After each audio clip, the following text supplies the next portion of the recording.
Le jour de la fête des mères, ma famille a offert des fleurs à toutes les femmes, sauf à moi. Les vraies mamans ont des maris, a dit ma cousine. Ma fille a essayé de m'offrir son bricolage, mais ils le lui ont enlevé. Puis une femme en uniforme est arrivée et a dit « C'est elle la raison pour laquelle je suis en vie ». Avant de commencer l'histoire, n'oubliez pas de laisser un like et de vous abonner à la chaîne pour voir plus d'histoires comme celle-ci. Pour la fête des mères, ma fille a tenté de me donner le cadeau qu'elle avait fabriqué à l'école, une petite fleur en papier collée sur une carte pliée. Avant même qu'elle puisse m'atteindre, ma tante s'est interposée entre nous, lui a arraché la carte des mains et a dit « Ce n'est pas pour elle. Les vraies mères, elles, ont des maris. » Je suis resté planté là, au milieu du salon de mon oncle, tandis que tous les autres souriaient, sirotaient du thé glacé et se passaient des bouquets de roses. Ma cousine Sienna postait déjà des photos de groupe avec la légende « 3 générations de femmes fortes ». Je n'apparaissais sur aucune d'elles. On ne m'a même pas offert une fleur. Ma fille Mia m'a regardé, confuse et anéantie. Sa main était vide, sa petite bouche tremblait tandis qu'elle chuchotait « Mais je l'ai fait pour toi ». Je me suis agenouillé pour la serrer dans mes bras, mais quelqu'un l'a éloignée. Il riait de nouveau, passant à autre chose comme si rien ne s'était passé. Je m'appelle Ahara, je suis mère. Je suis aussi une ancienne combattante, selon ma famille, je ne compte pas. Mais juste au moment où je pensais ne pas pouvoir me sentir plus insignifiante, la porte d'entrée s'est ouverte. Une femme en uniforme est entrée, m'a regardé droit dans les yeux et a dit « C'est grâce à elle si je suis en vie ». C'est à ce moment-là que tout a changé. Je m'appelle Owen, j'ai 32 ans, je suis mère célibataire et vétéran de l'armée américaine. Je suis de retour en Géorgie depuis presque 1 an maintenant. La plupart du temps, je jongle entre un emploi dans une entreprise de logistique la semaine et un service de nuit dans un dîner le week-end. Ce n'est pas glamour, mais c'est un travail honnête. Je loue un petit appartement de 2 chambres où les murs sont fins et l'eau met une éternité à chauffer, mais ma fille Mia y rit, et c'est tout ce dont j'ai besoin. Mia a 6 ans et elle est bien trop maligne pour son âge. Elle parle avec ses mains et pose des questions sur tout. Elle a ce grand sourire sincère qui incite les inconnus dans les files d'attente des supermarchés à s'arrêter pour lui parler. Elle aime les pancakes avec des fraises dessus et porte un sac à dos violet couvert d'autocollants de dinosaures. Elle m'appelle sa super maman, même si je ne me sens pas comme telle la plupart du temps. Je fais de mon mieux et je prie pour que ce soit suffisant. Cette fête des mères, je pensais que les choses seraient peut-être différentes. C'était la première depuis mon retour de ma dernière mission, la première depuis le décès de ma mère. Ma tante Clara avait décidé d'organiser une réunion de famille chez elle, juste à l'extérieur de Savannah. Elle disait qu'il était important d'être ensemble. Ses mots exacts étaient « Nous devons montrer aux enfants à quoi ressemble une vraie famille ». La journée était radieuse, du genre à vous faire croire que l'été était déjà arrivé. Le jardin de tante Clara était décoré de chaises pliantes, de centres de tables floraux et d'un panneau d'ardoise indiquant « En l'honneur de nos mères ». Elle a toujours aimé faire du spectacle. Je pouvais sentir l'odeur du maïs grillé et des travers de porc fumés venant de la terrasse. Mon oncle Matt retournait des hamburgers et faisait signe à tout le monde de s'approcher, une spatule dans une main et une bière dans l'autre. Il avait toujours eu une gentillesse douce, mais il laissait Clara mener la danse.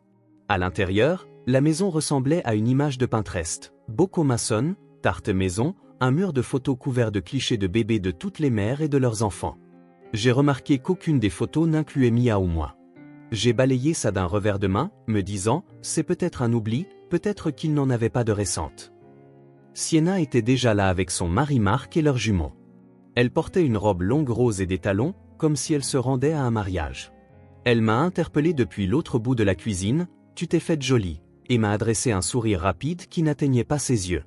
Je l'ai remerciée, même si cela ressemblait à une pique. Mia m'a tiré la main. « Je peux te donner ton cadeau maintenant ?»« Pas encore, mon bébé, » ai-je dit, « attendons que tout le monde soit là. » Elle a hoché la tête et a serré son sac à dos contre sa poitrine comme s'il contenait de l'or. Je savais ce qu'il y avait à l'intérieur, une carte en papier cartonné sur laquelle elle avait travaillé toute la semaine à l'école. Il y avait un dessin de nous deux sous un arbre et une fleur en papier qu'elle avait fabriquée avec des filtres à café et de la colle à paillettes. Elle me l'avait montré une fois par accident et m'avait supplié d'oublier ce que j'avais vu pour que ce soit une surprise.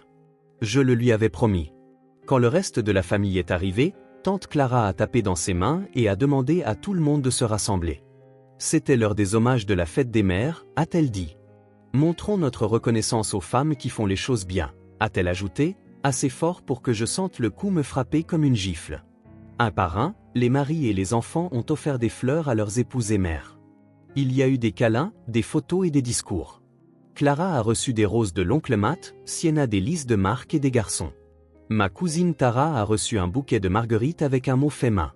Je suis resté là, souriant, hochant la tête, essayant de disparaître. Mia s'est penchée contre moi et a chuchoté « C'est mon tour maintenant ?» Sa voix était faible, pleine d'espoir. Elle a fouillé dans son sac et en a sorti la carte, la fleur en papier tremblant légèrement dans sa main. C'est alors que Clara s'est avancée. Elle ne m'a pas regardé. Elle a regardé Mia et a dit « Ma puce, ce n'est pas pour elle. C'est pour les vraies mamans. » Mia s'est figée, sa petite main s'est crispée sur la carte. Mon cœur s'est serré. Sienna a ri, pas fort, mais suffisamment. Peut-être l'année prochaine, si tu trouves un homme. Ces mots me brûlaient les oreilles. J'ai baissé les yeux vers Mia, et elle m'a regardée, confuse, blessée. Elle a détourné le visage comme si elle avait fait quelque chose de mal. Je me suis agenouillé à côté d'elle, essayant de l'atteindre, de la tenir. Mais Clara avait déjà pris la carte de sa main et l'avait posée sur le comptoir de la cuisine comme si c'était un déchet. C'est à ce moment-là que tout a commencé à s'effilocher. Mia se tenait immobile, ses petites épaules voûtées, ses mains désormais vides.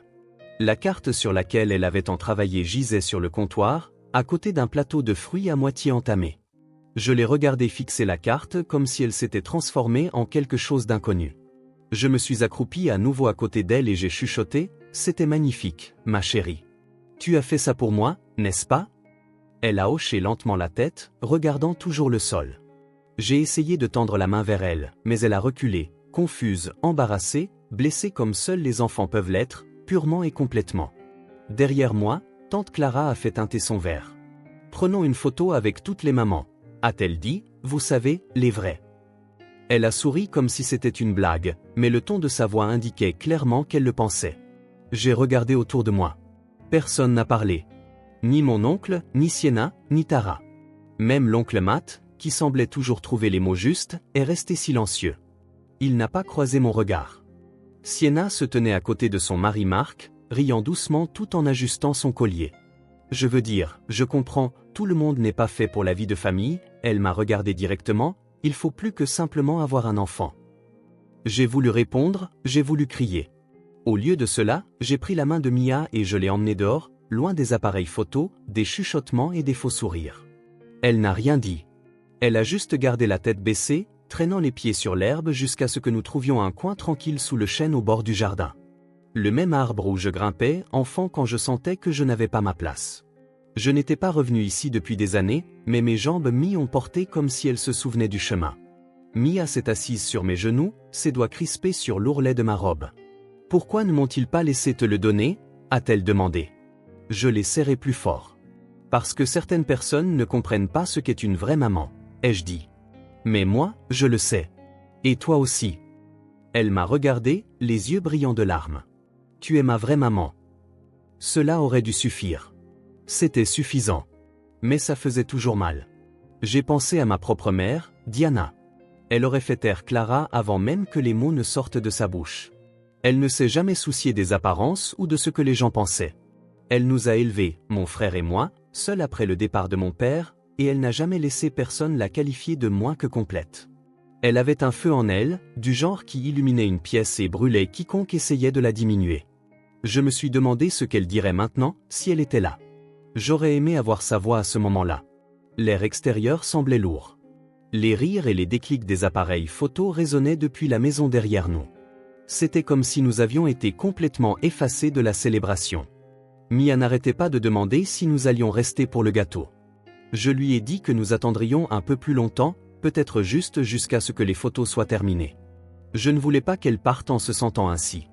Je ne voulais pas que ce soit ce dont elle se souviendrait de la fête des mères.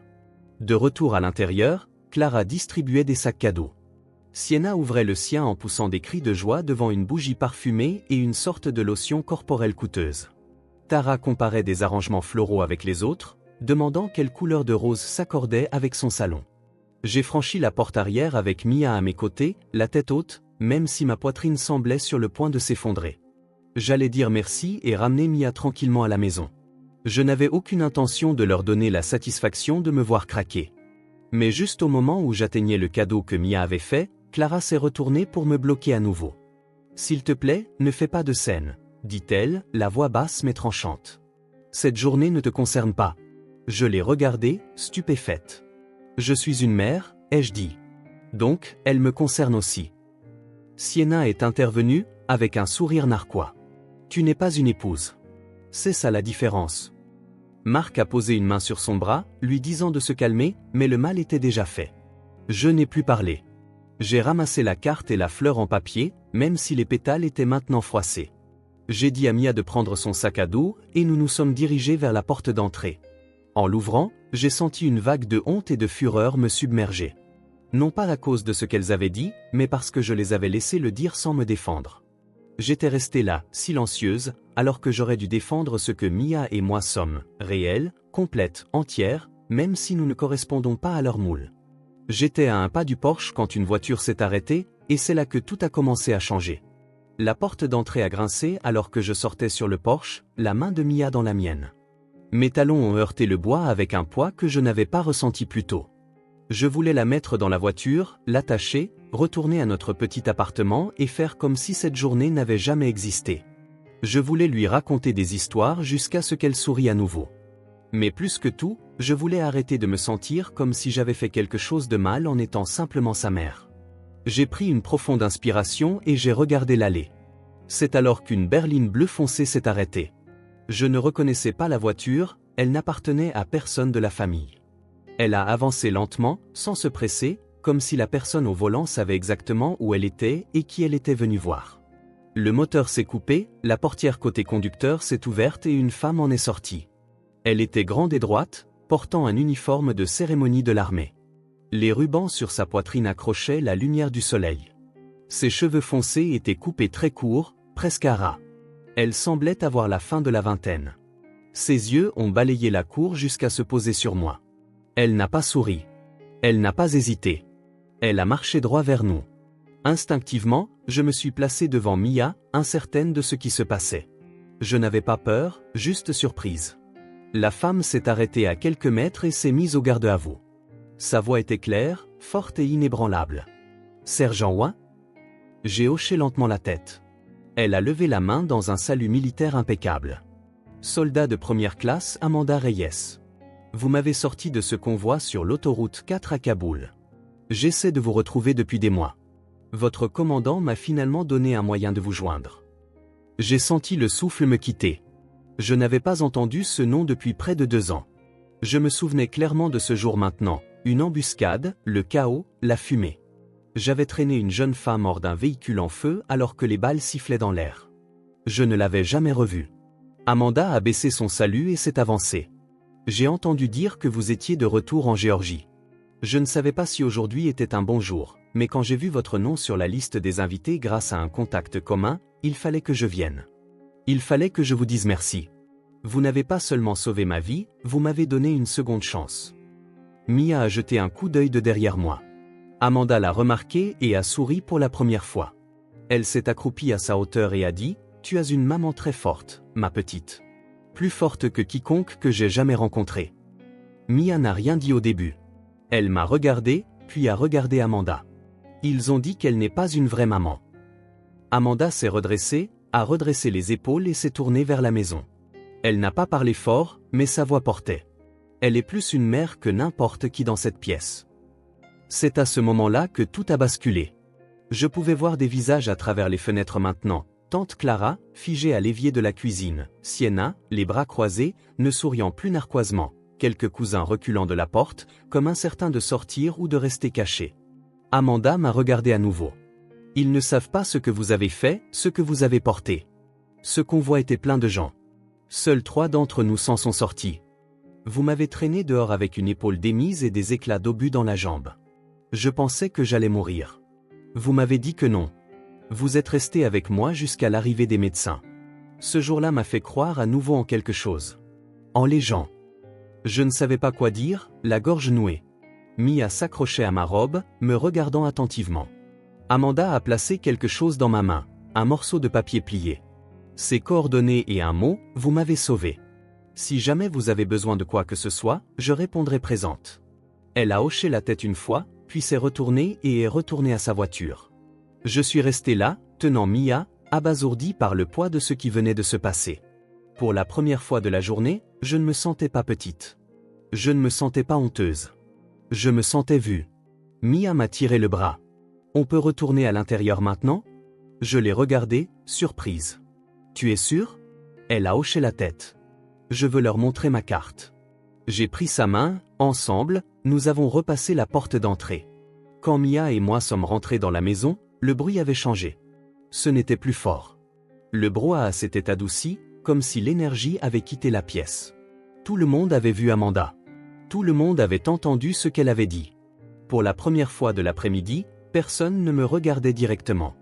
J'ai tenu la main de Mia et nous sommes allés à la cuisine où sa carte était toujours posée, les bords de la fleur froissés et les paillettes étalées. Elle l'a ramassée soigneusement, comme si elle était encore neuve, et m'a regardé. J'ai hoché la tête. Vas-y, ai-je dit. Elle s'est tournée vers la pièce. Sa voix était faible mais assurée. C'est pour ma maman. C'est une vraie maman. C'est ma personne préférée au monde entier. Mia s'est approchée et me l'a tendue comme si c'était quelque chose de sacré. Ses petits doigts ont effleuré les miens et elle s'est tenue fièrement devant moi. Je pouvais sentir les regards sur nous, ceux de Sienna, de Clara, de tous. Mais je ne les ai pas regardés. J'ai seulement regardé Mia. Je me suis agenouillé à sa hauteur. Je l'adore. Elle est parfaite. Et je t'aime. Je savais que tu allais pleurer, a-t-elle chuchoté. Elle avait raison. Derrière moi, des chaises ont bougé. Quelqu'un s'est raclé la gorge. Tara a marmonné quelque chose à propos d'avoir besoin d'un verre. Tante Clara a finalement parlé. Cette femme n'avait pas besoin de venir ici et d'embarrasser tout le monde. Je me suis retourné. Elle n'a embarrassé personne. Elle a dit la vérité. Sienna s'est avancée, les bras toujours croisés, mais son expression avait changé. Tu étais vraiment dans l'armée? Je l'ai fixé. Oui. J'ai été déployé pendant 8 ans. J'ai passé des fêtes des mers sous des tentes, dans des bases, au milieu de tempêtes de sable. J'ai tenu des soldats qui perdaient leur sang. J'ai écrit des lettres à des mères qui n'ont jamais pu serrer leurs enfants dans leurs bras à nouveau. Et pendant que je faisais ça, je manquais les premiers mots de Mia, ses premiers pas, ses anniversaires. J'ai porté la culpabilité de cela chaque jour. Alors, quand vous me dites que je ne suis pas une vraie maman parce que je ne porte pas d'alliance, je veux que vous compreniez ce que vous dites.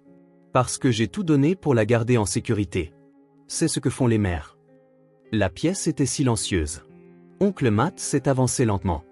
Il a dit, la voix basse, je ne savais pas tout ça. J'aurais dû demander. J'aurais dû dire quelque chose plus tôt. Tu n'avais pas besoin de tout savoir, ai-je dit. Tu devais juste me traiter comme si j'avais de l'importance. Comme si Mia avait de l'importance. Tara a baissé les yeux. Sienna a changé de pied et a marmonné, je ne le pensais pas comme ça. Mais les mots n'avaient aucun pouvoir. Elle le savait. Je le savais. Tante Clara a réessayé. Tu as raison, nous aurions dû mieux gérer cette journée. Je me suis levé. Ce n'est pas seulement aujourd'hui. C'est chaque fois que je suis venu à l'une de ces réunions et que j'ai été traité comme si je n'avais pas ma place. Comme si j'avais fait le mauvais choix en ne vivant pas votre version d'une famille. Mia m'a tiré la main. Maman, on peut rentrer à la maison? J'ai hoché la tête et j'ai ramassé la carte qu'elle avait faite, la serrant toujours fort comme si elle risquait de tomber en morceaux à nouveau. Cette fois, elle semblait plus solide dans ma main. Je me suis retourné une dernière fois avant de sortir. Je n'ai pas besoin de fleurs de gens qui ne me voient pas. J'ai juste besoin de ma fille. C'est la seule qui compte. Nous sommes sortis par la même porte d'entrée par laquelle nous avions failli partir avant l'arrivée d'Amanda. Mais quelque chose avait changé. Cette fois, je ne partais pas la honte au cœur. Je partais la tête haute, avec Mia à mes côtés, avec la vérité dite à voix haute et non enfouie sous la politesse ou le silence. Quand nous sommes montés dans la voiture, Mia a demandé si nous pouvions nous arrêter pour une glace. J'ai dit, oui, bien sûr. Nous avons baissé les vitres et je l'ai laissé choisir la musique. Elle a choisi quelque chose de joyeux et chantait faux, quelque chose qui la faisait rire si fort que tout son visage s'illuminait. À un feu rouge, je l'ai regardée. Elle fixait la fleur en papier, la tenant sur ses genoux comme un trophée. « Tu as passé une bonne fête des mères ?» a-t-elle demandé. J'ai souri. Oui. Elle s'est avérée meilleure que prévu. Parce qu'à ce moment-là, j'ai réalisé quelque chose d'important. Je n'avais pas besoin que ma famille valide qui j'étais. Je n'avais pas besoin de leur approbation, de leur tradition ou de leur définition limitée. Tout ce dont j'avais besoin, c'était d'un enfant qui savait exactement qui était sa mère. Et je l'avais. Nous sommes rentrés juste avant le coucher du soleil. La lumière traversant les stores dessinait de longues bandes sur le sol du salon. Mia a enlevé ses chaussures et s'est dirigée directement vers ses crayons de couleur, fredonnant pour elle-même comme si le poids de la journée avait déjà glissé de ses épaules. Elle allait déjà de l'avant. C'est l'une des choses que j'admire le plus chez elle. Elle ne garde pas d'amertume. Elle ne s'accroche pas à une honte qui n'est pas la sienne. Je me suis assise sur le canapé, la carte toujours à la main. Je l'ai relue, même si je connaissais déjà chaque mot qu'elle avait écrit en lettres maladroites et soignées. Tu es ma vraie maman. Tu es ma maman courageuse. Tu es ma préférée. Il y avait des paillettes dans les plis. Certaines s'étaient déposées sur ma robe et je ne les ai pas enlevées. J'ai pensé à ce qu'Amanda avait dit, sur le fait que je lui avais donné une seconde chance. Je ne l'avais jamais vue de cette façon. Je ne me suis jamais vue comme héroïque ou remarquable. La plupart du temps, j'essayais juste de survivre, d'être présente, de me prouver, même à moi-même, que je pouvais faire ça seule. Mais aujourd'hui, quelqu'un m'a rappelé que j'avais déjà fait plus qu'assez. Quelqu'un qui ne me devait rien s'est présenté et a dit la vérité quand personne d'autre ne le voulait. Cela signifiait plus que n'importe quel bouquet n'aurait jamais pu le faire. Je n'ai pas eu de nouvelles de Clara ou de Sienna pendant un certain temps après ce jour-là. Finalement, j'ai reçu un SMS groupé de Tara avec des excuses mitigées de la part de la famille, quelque chose à propos d'émotions vives et de malentendus. Je n'ai pas répondu. Non par colère, mais parce que je n'avais plus besoin de m'expliquer. J'avais déjà dit ma vérité. Ce qu'ils en feraient était leur choix. Mia a apporté son dessin et s'est blottie sur mes genoux. Elle nous avait dessiné à nouveau, cette fois devant notre immeuble, nous tenant la main sous un arc-en-ciel. Elle avait aussi ajouté Amanda, se tenant à proximité avec son uniforme et un grand sourire. « Tu crois qu'elle reviendra un jour » a-t-elle demandé. « Peut-être » ai-je dit. Mais ce qu'elle a dit aujourd'hui, ça restera avec moi pour toujours. J'ai glissé la carte qu'elle avait faite au dos de mon journal. Ce n'était plus seulement une fleur en papier. C'était un rappel que je n'avais pas besoin d'une cérémonie pour être validé. Je n'avais pas besoin d'applaudissements, de photos mises en scène ou de l'approbation de personnes qui n'avaient jamais essayé de me comprendre. J'avais besoin d'une voix, d'un moment de vérité et de la certitude tranquille de l'amour de ma fille. Cette nuit-là, Mia s'est endormie dans mon lit, blottie contre moi, ses bras enroulés autour du mien comme si elle avait peur que je parte. Je suis resté immobile, écoutant sa respiration, sentant le rythme lent et régulier d'une vie que je construisais, un petit moment à la fois. La maternité ne ressemble pas toujours à ce que les gens attendent. Elle ne se présente pas toujours avec une bague au doigt ou encadrée dans des albums photos. Parfois, elle se manifeste dans les services de nuit, dans les lettres que vous n'envoyez jamais, dans les bleus que vous cachez, dans la façon dont vous apprenez à votre enfant à parler avec gentillesse quand le monde est tout sauf gentil. Être mère, c'est être présente, et je n'ai jamais cessé d'être présente. Alors, si jamais quelqu'un me demande à nouveau si je suis une vraie maman, je me souviendrai de la façon dont Mia tenait cette carte. Je me souviendrai de la voix d'Amanda. Je me souviendrai du silence dans cette maison quand la vérité a retenti si fort que personne ne pouvait s'y soustraire. Et je répondrai sans hésitation, oui, je le suis. Si cette histoire vous a touché, si elle vous a fait réfléchir à ce que signifie vraiment la maternité, alors j'espère que vous prendrez un moment pour penser aux mères dans votre vie. Celles qui sont bruyantes, celles qui sont discrètes, celles qui sont présentes d'une manière qui ne rentre pas toujours dans le moule. Et si vous êtes une maman qui s'est déjà sentie invisible, ignorée ou non reconnue, je veux que vous entendiez ceci, vous comptez. Votre amour compte. Votre histoire compte. Si cette vidéo vous a parlé, s'il vous plaît, aimez-la, partagez-la avec quelqu'un qui a besoin de l'entendre et laissez un commentaire ci-dessous. J'aimerais beaucoup entendre votre histoire aussi, que vous soyez une maman, une fille ou simplement quelqu'un qui croit qu'il faut offrir des fleurs aux gens tant qu'ils sont là. Votre voix est la bienvenue ici. Et n'oubliez pas de vous abonner à la chaîne pour d'autres histoires vraies et émouvantes comme celle-ci. Il y a de la force à être vu, et cet espace est là pour vous rappeler que vous n'êtes jamais seul. Merci d'avoir regardé.